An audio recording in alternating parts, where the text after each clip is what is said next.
رحمت کی نظر رکھنا، کرے دن رات یہ سنت کی خدمت یا رسول اللہ۔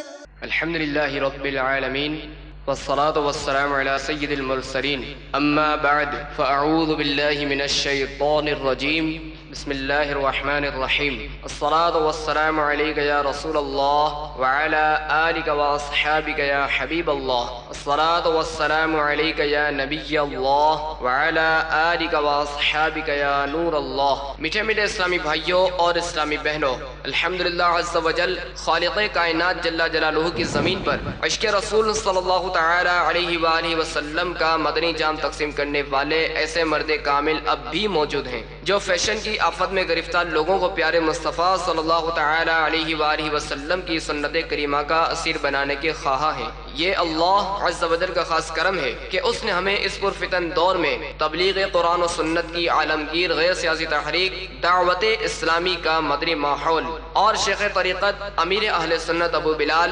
حضرت علامہ مولانا محمد الیاس عطار قادری رضوی دامت برکاتہم العالیہ جیسے ولی کامل کی صحبت باثر سے نوازا۔ یقیناً امیر اہل سنت دامت برکاتہم العالیہ ان عظیم ہستیوں میں سے ایک ہیں جن کی مخلصانہ جد و جہد کی برکت سے ہزاروں نہیں بلکہ لاکھوں مسلمان بالخصوص نوجوان برائیوں سے تائب ہو کے نیکیوں کی راہ پر گامزن ہو چکے ہیں۔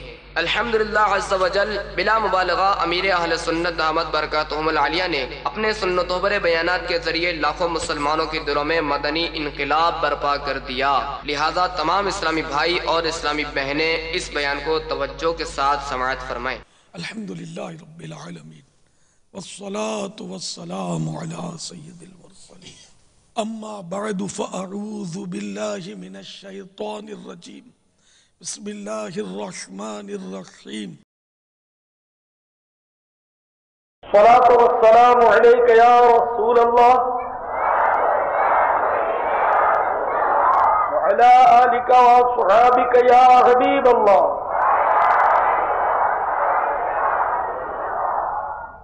الصلاة والسلام علیک یا نبی اللہ وعلى آلك وصحابك يا نور اللہ۔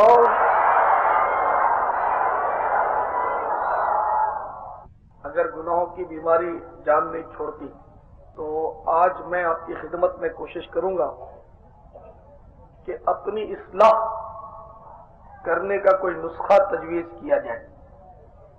اے کاش میرا یہ نسخہ مجھے خود اپنا لینے کی توفیق نصیب ہو جائے۔ حضرت سیدنا حجت الاسلام امام محمد غزالی رحمت اللہ تعالی علیہ کیمیاء سعادت میں فرماتے ہیں، ابن الصم رحمت اللہ تعالی علیہ نامی ایک بزرگ گزرے ہیں۔ انہوں نے ایک بار اپنی عمر کا حساب لگایا تو وہ 60 برس کے ہو چکے تھے۔ اب 60 برس کے انہوں نے دن نکالے حساب لگا کر، تو دنوں کا حساب جب کیا تو 21,600 دن ہوئے۔ اب یہ غور کرنے لگے کہ میں 21,600 دن کا ہو گیا، اتنی دن کی عمر، اتنی عمر کے دن میں نے گزارے، اگر یومیہ ڈیلی مجھ سے ایک گناہ ہی سرزد ہوا ہو تو میرے عمر بھر کے گناہ بنتے ہیں 21,600۔ تو اب وہ اپنے آپ کو مطلب یعنی کہ کوسنے لگے، ڈانٹنے لگے اپنے نفس کو کہ تم نے 21,600 گناہ کر لی، اتنے گناہ، جبکہ صرف ایک گناہ بھی بہت زیادہ خوفناک ہو سکتا ہے اور جہنم میں لے جانے والا ہو سکتا ہے، تو 21,600 گناہ۔ پھر مزید انہوں نے غور کیا اور اپنا محاسبہ کیا تو کہنے لگے کہ یہ تو بہت تھوڑا حساب لگایا ہے، روز کا ایک گناہ کا کئی روز تو ایسے گزرے ہوں گے کہ روزانہ ہزار گناہ تو نے کیے ہوں گے. تو اب جب انہوں نے سوچا کہ میں نے روزانہ 1,000 گناہ بھی کیے ہوں گے تو ایک دم ان پر رقت طاری ہو گئی خوف خدا کی وجہ سے، اور زوردار چیخ ان کے منہ سے بلند ہوئی جو فضا کی پہنائیوں میں گم ہو گئی اور دھڑام سے گرے اور ان کی روح قفس عنصری سے پرواز کر گئی. یعنی خوف گناہ سے محاسبہ نفس کرتے ہوئے انہوں نے دم توڑ دیا. تو اس طرح اپنے گناہوں کو یاد کرنا کیسا، کیونکہ ہم لوگ تو اس طرح کے لوگ دیکھتے ہیں جو بولتے ہیں کہ یار ہم اس طرح کی باتیں سنتے ہیں، موت کی، خوف کی، قبر کی، آخرت کی، تو ہم تو آف ہو جاتے ہیں، دل گھبراتا ہے، چین نہیں پڑتا، مزہ نہیں آتا، ہمیں طبیعت خراب ہو جاتی ہے ایسی باتیں سن کر. تو شیطان اس طرح ان کو دور رکھتا ہے. تو آیا ان باتوں پر غور کرنا کہ میں نے کیا کیا کیا، جیسے اس بزرگ نے غور کیا، اپنا محاسبہ کیا تو ان کا دم ہی نکل گیا. تو ایسا کرنا کیسا؟ تو قرآن سے سوال کرتے ہیں کہ اے قرآن تو بتا کہ آیا اس طرح سوچنا چاہیے کہ میں نے اپنی عمر گزشتہ میں کیا کیا کیا؟ کیا ہمیں محاسبہ کرنا چاہیے؟ کہ محاسبہ تو قیامت کے دن ہوگا، تو ہوگا تب ہوگا. کیا ابھی سے اپنی پیشی کر لینی چاہیے، اپنے اوپر غور کر لینا چاہیے، سوچنا چاہیے کہ میں نے کیا کیا گناہ کیا، یا گناہوں کو بھلا دینا چاہیے؟ یہ گناہ خواہ کا پریشان کرتے ہیں اور ٹینشن پیدا کرتے ہیں، ان کو بھلا دو. کیا کرنا چاہیے؟ تو ہم قرآن سے سوال کرتے ہیں کہ اے قرآن تو ہماری رہنمائی فرما. تو نکالیے سورۃ الحشر 28واں پارہ، سورۃ الحشر 18ویں آیت. تو جب ہم نے قرآن پاک کو کھولا سورۃ الحشر کی 18ویں آیت میں ہمیں یہ آیت مل گئی، یا ایھا الذین آمنوا اتقوا اللہ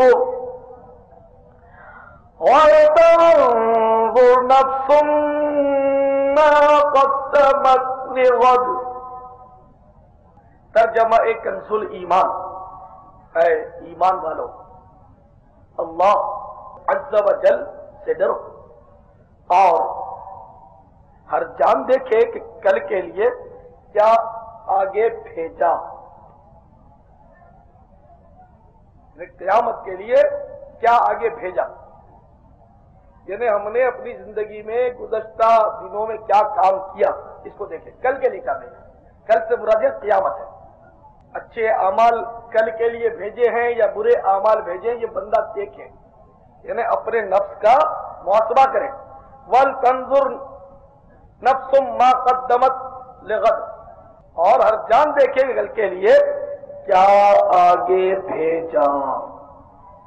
تو حضرات صوفیاء کرام، اولیاء اعظام اور ہمارے اسلاف کرام جو تھے رحمہم اللہ تعالی، ان کا یہ ذہن تھا اور وہ اپنے گناہوں پر سوچتے رہتے تھے کہ ہم نے آگے کے لیے کیا بھیجا اور ہم سے یہ گناہ کیوں ہوئے. وہ غور و فکر کرتے تھے اور ہم نے بھی غور و فکر کرنے کا سلسلہ رکھا ہے. یہ بات نہیں کرنا نہیں رکھا، ہم بھی سوچتے ہیں، سوچتے ہم بھی ہیں، سوچتے وہ بھی تھے. ہم لوگ سوچتے ہیں، وہ تو سوچتے تھے کہ ہم سے یہ گناہ کیوں ہوا. اچھا نیکیاں کی ہیں تو نیکیاں تھوڑی کیوں کی، نفل پڑے تو 2 ہی کیوں پڑے، 12 کیوں نہیں پڑے، نفلی روزے رکھے تو 3 میں کیوں تھک گئے، آگے کیوں نہیں بڑھے آگے. تو ہم جو وہ تو آخرت کے لیے سوچتے تھے، اور ہم لوگ جو ہم بھی سوچتے ہیں. ہم کیا سوچتے ہیں؟ تو مجھے ملتے روتے ہوئے بندے، شادی کا کیا بنے گا کی فکر کھائی جاتی ہے. کوئی روتا ہے، تنگ دستی ہوتے پورا نہیں ہوتا. حالانکہ سارے چینل یہ دنیا کے روئے محفوظ پر جوڑا لکھا ہے تو ہو جائے گا، نہیں لکھا تو نہیں ہوگا. اگر یہ یقین جم جائے بندے کو، ایمان مستحکم ہو، بات خلاص ہو جاتی ہے. تو فکر میں بے حد کمی آ جائے گی کہ بھائی اللہ تعالیٰ کے اگر جوڑا لکھا ہے تو ہو جائے گا، ورنہ تدبیر کے ناخن جو ہیں وہ تقدیر کی گرے کو کھول نہیں سکتے. تو کنفرم تنگ دستی کا رونا روتا ہے بندہ. اول تو تنگ دستی والے جو روتے ہیں نا اکثر ان کی تنگ دستی بیچاروں کی اپنے ہاتھوں کے کرتوت ہوتے ہیں. ہمیں اچھا چاہیے کھانے کا, اچھے کپڑے چاہیے, مکان عمدہ چاہیے, فرنیچر بھی چاہیے, ٹی وی بھی چاہیے, تو یہ بھی چاہیے تو وہ بھی چاہیے, تو فیشن بھی پورے ہوں, تو پھر تنگ دستی ہے, سب کچھ ہے. اگر روٹی اور سبزی میں گزارا ہو جاتا ہے تو پھر فکر کم ہوگی. اعلیٰ بریانی چاہیے تو فکر زیادہ ہوگی. اگر لٹھے میں تن ڈھک جاتا ہے تو فکر کم ہوگی, اور اگر ڈبل گھوڑا بوسکی چاہیے تو فکر زیادہ ہوگی. سادہ سی ہوٹل میں کھانا اگر لے سکتے ہیں آپ تو مطلب یہ سستا پڑے گا, اور بڑھیا ہوٹل کا یہ اگر نام سن کر کھانا آپ نے وہاں سے حاصل کیا تو تنگ دستی ہے. شادی اگر سادگی سے کرنا جانتے ہیں تو رونے کی ضرورت نہیں ہے.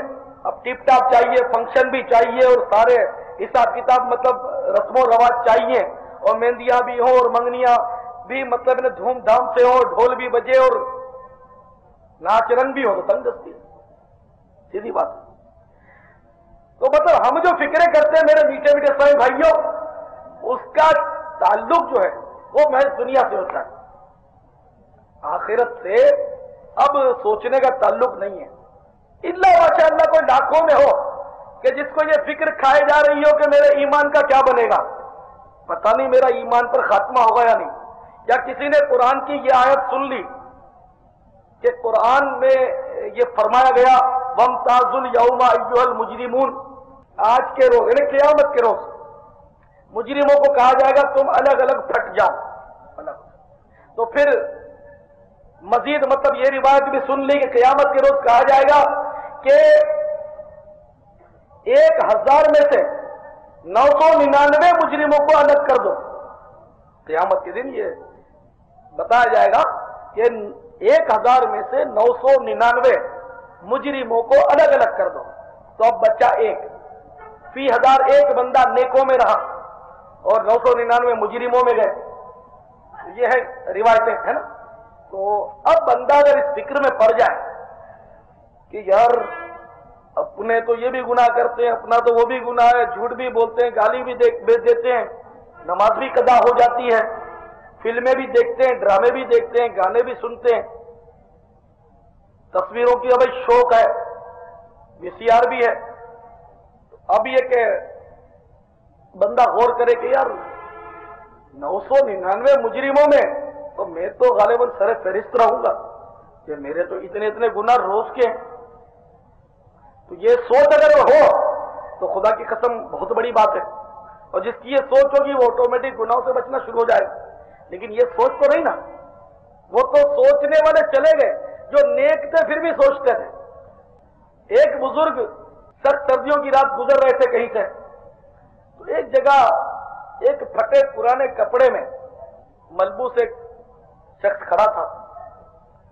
سردی کی سخت سردی تھی, اور بندہ جو تھا وہ کھڑا تھا, صرف پھٹا ہوا کپڑا اس کے اوپر تھا, کوئی اونی کپڑا یا کوئی سردی سے بچنے کا انتظام نہیں تھا, مگر اس کے پسینہ بہ رہا تھا. وہ کھڑا تھا بس, اس کے پسینہ بہ رہا تھا. اس بزرگ کو تعجب ہوا کہ یار اتنی سردی ہے, اس نے کو اونی کپڑے بھی نہیں پہنے اور اس کو پسینے بہ رہے ہیں, بات کیا؟ تو اس نے اس کو پوچھا کہ کیا بات ہے آپ کو پسینے بہ رہے ہیں؟ تو اس نے کہا کہ بات یہ کہ میں یہاں سے گزر رہا تھا تو اس جگہ پہنچا تو مجھے یاد آ گیا کہ یہ وہ جگہ ہے جہاں میں نے ایک بار گناہ کیا تھا, مجھ سے یہاں پر گناہ سرزد ہوا تھا, تو وہ مجھے مطلب یاد آ گیا. تو بس میں جانے کب سے کھڑا ہوں اور پشیمان ہوں, نادم ہوں, اور اس وجہ سے مطلب یہ کہ مجھے سردی کا ہوش نہیں. تو گناہوں کی ندامت سے اس کو پسینے بہ رہے تھے. ہے اپنے ایک بھی بندہ ہے ہم میں سے کہ جو گناہ پر نادم ہو کہ ہاں اس جگہ یہاں جب گزرا تھا تو منہ ماری ہوئی تھی, میں نے گالیاں دی تھی, اور یہاں گزرے تو حالت خراب ہو جائے.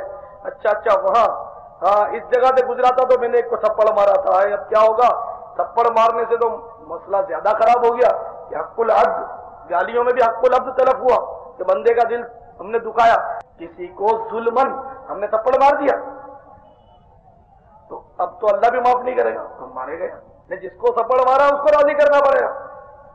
اب کیا؟ تو کبھی غور کیا اس پر؟ جیسا کہ حضرت ابو الحسین کامش رضی اللہ تعالیٰ عنہ روتے رہتے تھے، کسی نے پوچھا کہ آخر کیوں روتے رہتے ہیں آپ؟ تو فرمایا کہ ایک ایسی بھول ہو گئی ہے مجھ سے کہ ایک بار گھر میں مہمان آ گئے تھے اور ان کو میں نے مچھلی کھلائی، مچھلی کھلانے کے بعد مہمان کو ہاتھ دھلانے کے لیے پڑوسی کی دیوار سے تھوڑی مٹی کھرچ لی اور اس کو ہاتھ دھلوا دیے، اور پھر میرے ذہن میں آیا کہ یہ میں نے کیا کر لیا، یہ تو میں نے حق العبد طلب کیا تو بندے کا حق مار دیا، کسی کی دیوار میں نے مٹی کیوں کھرچی؟ بس اسی وجہ سے میرا رونا نہیں بند ہوتا، مجھے بڑی فکر ہو رہی ہے کہ میں کیا کروں، میرا کیا بنے گا کہ میں نے ایک بندے کا حق مار دیا، اس کی دیوار کو میں نے نقصان پہنچا دیا، مٹی کھرچ لی۔ تو آج جو سارے کے سارے پلاٹ اور زمینیں لوگوں کی دبا لیتے ہیں الٹے سیدھے کیس بنا کر، اور ہزاروں لاکھوں قرضہ دے کر دینے کا نام نہیں لیتے، یا دھوکے سے لوگوں کے پیسے نکلوا لیتے ہیں۔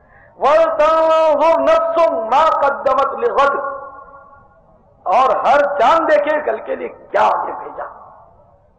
تو ہماری تو میٹھے میٹھے اسلامی بھائیوں بدقسمتی سوچ نہیں، تو اپنی اصلاح کا نسخہ یہی ہے کہ بندہ اپنے آپ کو ڈراتا رہے، اپنے گناہوں کو یاد کر کر کے ڈرائے کہ فلاں دن وہ گناہ ہوا تھا، فلاں دن یہ گناہ ہوا تھا، اور کاش روزانہ کچھ وقت اپنے محاسبے کے لیے نکالے اور اپنے آپ سے حساب طلب کیے کرے کہ یہ کیوں کیا اور وہ کیوں کیا۔ حضرت سیدنا عمر فاروق رضی اللہ تعالیٰ عنہ فرماتے ہیں کہ اس سے پہلے اپنا حساب کر لو کہ قیامت کے روز تمہارا حساب لیا جائے، تمہارا حساب قیامت کے روز لیا جائے، اس سے پہلے اپنا حساب اپنے آپ سے لے لو۔ تو ظاہر ہے جو اپنے آپ سے حساب لینے کی عادت رکھے گا وہ پھر گناہ سے اس کا دل گھبرائے گا اور ڈرے گا۔ تمہارا حضرت فاروق اعظم رضی اللہ عنہ فرماتے ہیں کہ اے لوگوں اپنے اعمال کا وزن اس سے قبل کر لو کہ قیامت میں ان کو تولا جائے گا۔ اسی طرح جب رات آتی، حضرت فاروق اعظم رضی اللہ تعالیٰ عنہ جب رات آتی تو اپنے پاؤں پر درہ مارتے اور فرماتے کہ آج سارے دن میں تُو نے کیا کیا کام کیے، اس طرح محاسبہ کرتے کہ پہلے اپنے آپ کو درہ مارتے پاؤں پر اور فرماتے کہ یہ بتا کہ آج سارے دن میں تُو نے کیا کیا کیا۔ یہ اس کا عمل ہے جو قطعی جنتی ہے، خدا کی قسم کہ مالک جنت صلی اللہ تعالی علیہ وآلہ وسلم نے بذات خود حیات ظاہری میں جنت کی بشارت ان کو دی ہے، قطعی جنتی ہونے کے باوجود حضرت سیدنا فاروق اعظم رضی اللہ تعالیٰ عنہ روزانہ رات کو اپنے آپ کو درہ مار کر پاؤں پر پوچھتے کہ تو نے آج دن میں کیا کیا کیا۔ ہائے ہائے، اور ایک ہماری حالت ہے کہ ہم تو اس کی طرف کبھی سوچتے نہیں، غفلت کے ہزاروں پردے ہمارے ذہن و دماغ پر پڑ گئے، ہمارا دل سیاہ اور گناہوں کے سبب تاریک ہو گیا، کچھ سجائی نہیں دیتا۔ حضرت سیدتنا عائشہ صدیقہ رضی اللہ تعالی عنہا فرماتی ہیں کہ حضرت سیدنا ابو بکر صدیق رضی اللہ تعالی عنہ نے اپنی وفات شریف کے وقت فرمایا کہ مجھے حضرت سیدنا عمر بن خطاب رضی اللہ تعالیٰ عنہ سب سے زیادہ عزیز ہیں، اس لیے کہ انہوں نے اپنے محاسبے میں، اپنے حساب کتاب میں، اپنی پوچھ گچھ میں کوئی کمی نہیں چھوڑی، اتنا اپنے آپ کو پوچھتے رہتے کہ تو نے یہ کیوں کیا، تو نے وہ کیوں کیا۔ حضرت سیدنا ابن سلام رضی اللہ تعالیٰ عنہ اپنے نفس کو عجیب طریقے سے آزمائش میں ڈالتے ہیں اور تاکہ اس پر غور کریں کہ یہ کس ٹائپ کا ہے۔ چنانچہ ایک بار وہ لکڑیوں کا گٹھا باندھ کر اپنی گردن پر لادے لیے جا رہے تھے، تو لوگوں نے عرض کیا کہ حضور یہ کام تو غلاموں کے کرنے کا ہے۔ تو آپ نے جواب دیا کہ میں اپنے نفس کو آزما رہا ہوں کہ اس طرح کا کام کرنے میں اس کی پوزیشن کیا ہے، اس کو کیا محسوس ہے، آیا یہ شرماتا ہے، آیا یہ تکبر کرتا ہے، راضی ہے نہیں ہے نا۔ باقی جو بڑے لوگ ہوتے یہ بہت بڑے مطلب یعنی کہ ہستی تھے، تو بڑے لوگ جو ہوتے ہیں آپ کو پتا ہے نا، تو جوتا اٹھانے والا بھی اس کو چاہیے، بیگ اٹھانے والا بھی چاہیے، ہے نا. تو ایک بندہ بڑھ کر کار کا دروازہ بھی کھولے اس کے لیے تو تشریف فرما ہو، جب کہیں پہنچے تو بندہ ادب سے آئے، کار کا دروازہ کھولے اور نکلے. خیر اگر اس شخص کی یہ خواہش ہے کہ لوگ اس طرح میری رسپیکٹ کریں تو مجرم ہے. اور لوگ اس طرح کرتے ہیں، جیسے لوگ آپ کو پتا ہے لوگ بھی تو بگاڑ دیتے ہیں، چپل خود ہی بھاگ بھاگ کے اٹھاتے ہیں، اٹھانے نہیں دیتے، چیزیں نہیں اٹھانے دیتے، تنگ کرتے ہیں، کار کے دروازے بھی خیر کھولتے ہیں لوگ.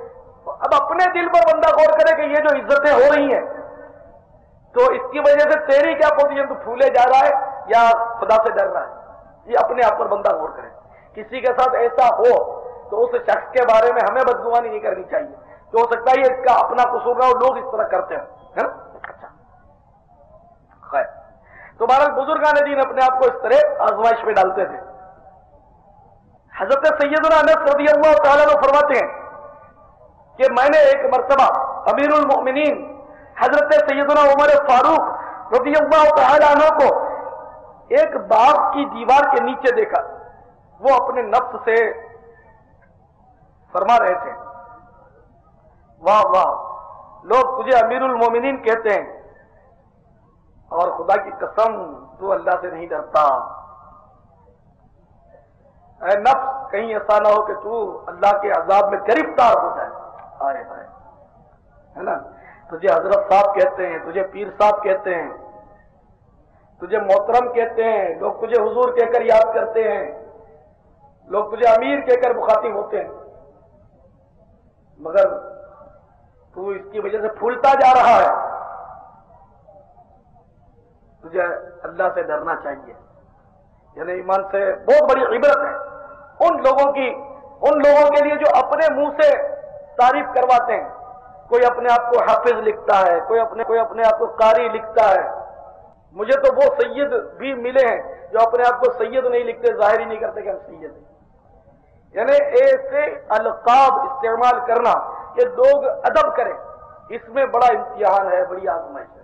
اور ان ہمارے اکابر کا حال تھا کہ مطلب اتنا ڈرتے تھے، کیونکہ ظاہر ہے کہ اگر نام کے آگے کہیں گے کہ حافظ فلاں تو لوگ بولے اچھا ماشاء اللہ حافظ صاحب ہے، دعا کر رہا ہوں، اچھا قاری صاحب ماشاء اللہ، سید صاحب سبحان اللہ. تو میرے ایسے بیچارے ہوتے ہیں وہ پھر ہاتھ بھی چوم ڈالتے ہیں سیدوں کا، سید صاحب ہے نا. تو اس سے ہاتھ چومنے والے کو تو خیر سعادت ہے اس کے لیے، لیکن جس کے چومے گئے وہ آزمائش ہے. اب مثلا کسی نے میرے ہاتھ چومے، اب یہ اس کا میٹر ہے، اس نے جو بھی کیا وہ اس کا میٹر ہے. لیکن اگر میرے ہاتھ چومے گئے تو میں تو بخدا امتحان میں پڑا کہ جس کے لوگ ہاتھ چومتے ہوں اور وہ اگر اپنے نفس کو کنٹرول میں کر لے تو واقعی بہت بڑی بات ہے، صرف بہت ہی مشکل ہے. یعنی جس کا لوگ ہاتھ چومتے ہیں ٹھیک ہے، وہ اپنے طور پر جو بھی کرتے ہیں، لیکن جس کا ہاتھ چوم رہے ہیں اس کے ساتھ یہ ہمدردی نہیں کر رہے، میرے خیال سے اس کو بہت بڑے امتحان میں ڈال رہے ہیں، بہت بڑے امتحان. یعنی کہ مطلب یعنی کہ کبھی آپ کو بھی اندازہ ہوگا کہ کم از کم یعنی کہ چھوٹے بڑے دن یا عید کے دن اگر جو بڑے ان کا بیٹا ہی ہاتھ چوم لیتا ہوگا تو ذرا اپنے دل پر آپ غور کریں کہ دو بیٹے ہوں آپ کے، ایک بیٹا ہاتھ چومے دوسرا بیٹا نہ چومے ہاتھ. آپ میرے کان میں بھی آ کر نہیں کہو گے کہ آپ کے دل کی کیفیت کیا ہے. اب اپنے دل پر غور کر لو کہ جو بیٹا ہاتھ چومے گا اس پر بڑا پیار آئے گا، جو بیٹا ہاتھ نہیں چومے گا اس پر بڑا خار آئے گا. نہ آئے تو میرے کو بول دیں، میں نے دل کا چور پکڑا ہے. میری بات بڑی عجیب و غریب ہے، جب تک پورا بیان نہیں سنے بندے کو شاید پلے بھی نہ پڑے کیا بولنے چلا جا رہا ہے. لیکن میں آپ کو دل کے چور کے واقعی یعنی کہ تو جس کا ہاتھ چوما جا رہا ہے، اب اتنے سارے ہاتھ چومے اور دو چار نہ بھی چومے نہیں بھی چومتے تو شیطان ڈاگ والا کہے گا کہ یار یہ تیرے سے متاثر نہیں ہے. تو اب یہ توفیق کہاں سے ملے گی مجھے کہ میں کہوں کہ جا کسی اور کو دھوکہ دینا؟ کیا میں اب یہ مطلب ہے کہ انتخاب کرنے دوں کہ یہ متاثر اور یہ نہیں متاثر؟ تو میں کیا اپنی شخصیت سے ہی متاثر کرتا پھروں سب کو؟ میرا کام تو سیدھی سی بات ہے دین کی خدمت کرنا ہے. کوئی متاثر ہو یا مزن ہو مجھے تو حق بتاتے چلے جانا ہے حکمت عملی کے پیش نظر کہ مطلب ہم جس کی تعظیم کرتے ہیں اگر وہ تعظیم کا اہل ہے،